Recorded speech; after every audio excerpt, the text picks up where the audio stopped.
Severiano Porto. Severiano Mário Vieira de Magalhães Porto nasceu em Uberlândia, Minas Gerais. Formou-se em 1954 pela Faculdade de Arquitetura da Universidade do Brasil, no Rio de Janeiro, atual UFRJ. É um arquiteto de referência e premiado, que está associado à aplicação do conceito de regionalismo crítico. Fez parte da geração de arquitetos que vivenciaram de perto o início do processo de difusão do modernismo na arquitetura brasileira. Optou por trabalhar em Manaus, onde construiu uma arquitetura própria, moderna, regional e contemporânea. Premiações. O conjunto de sua obra foi premiado em 1985 pela Bienal Internacional de Arquitetura de Buenos Aires. Em 1987, é reconhecido internacionalmente, sendo eleito o Homem do Ano pela revista francesa Architecture du Jour d'Oeil. A parceria entre Severiano e Mário Ribeiro é amplamente reconhecida. Ambos receberam o prêmio Personalidade do Ano em 1986 pelo IAB Carioca. Características arquitetônicas.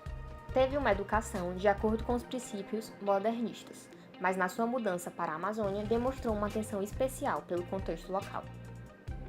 Conhecido como o arquiteto da floresta ou arquiteto da Amazônia, foi o responsável por conceber um modelo único de arquitetura amazônica. Mescla técnicas locais com estratégias que atentam ao rigor do clima e economia dos meios.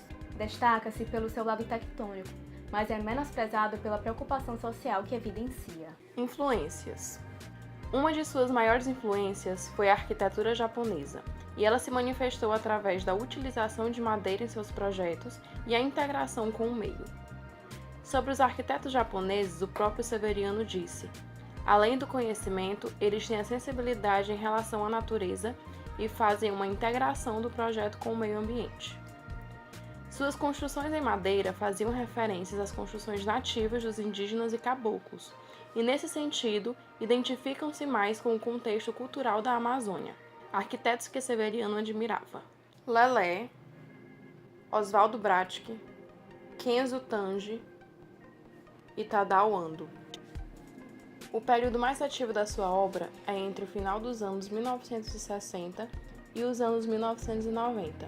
A obra de Severiano Porto, sobretudo os projetos desenvolvidos em Manaus, é marcada pela presença de um regionalismo ecoeficiente.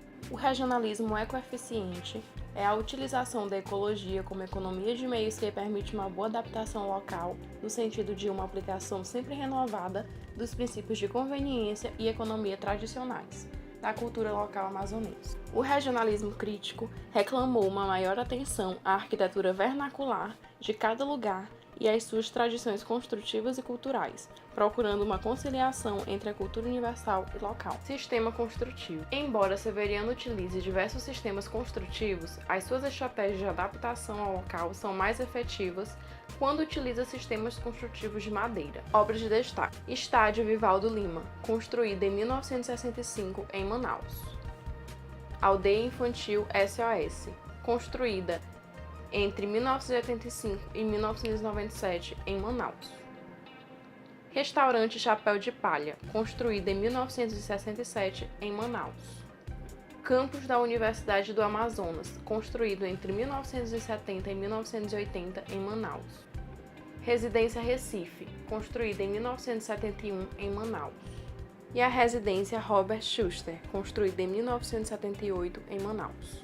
A seguir, iremos analisar o projeto da Superintendência Zona Franca de Manaus, construída em 1971 por Severiano Porto.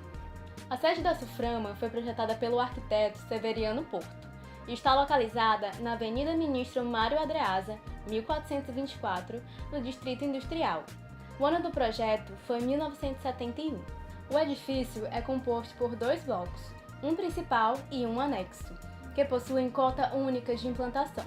A ligação entre os diversos ambientes fechados se dá por pátio e corredores cobertos, tudo organizado embaixo de uma cobertura única, em concreto, que é dividida em módulos e dá suporte estrutural ao conjunto. Dentro do edifício principal há um jardim interno, que ocupa o espaço de 2 módulos. O sistema construtivo escolhido para o conjunto foram módulos estruturais, de 15 por 15 metros, independentes entre si, em concreto aparente. Assim, pôde-se projetar grandes vazios que poderiam ser ocupados de acordo com o layout necessário, quando o programa fosse sendo definido com maiores detalhes.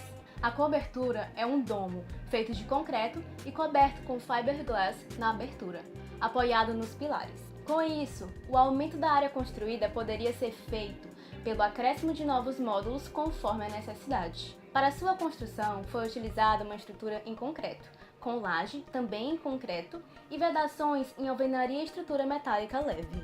Para a proteção da insolação direta, a solução foi fazer uma área coberta contínua de grandes proporções. Como a cobertura plana, não haveria uma boa exaustão do ar aquecido devido à reduzida distância vertical. O sistema de cobertura em forma de coifa possui a parte superior translúcida, um domo em fiberglass de 1,30 m por 1,40 m, que além de proporcionar uma leve iluminação interna, funciona como uma abertura de saída do ar para a ventilação. O pé direito varia de 3,85 m a 8,70 m, entre o edifício e o final da coifa. A entrada principal possui um módulo de cobertura sem vedações laterais, o que funciona como uma área de embarque e desembarque, seguindo por um desnível e uma vedação composta por uma estrutura metálica de 2,5 m de altura e 3 portas de vidro que separam o ambiente interno do externo.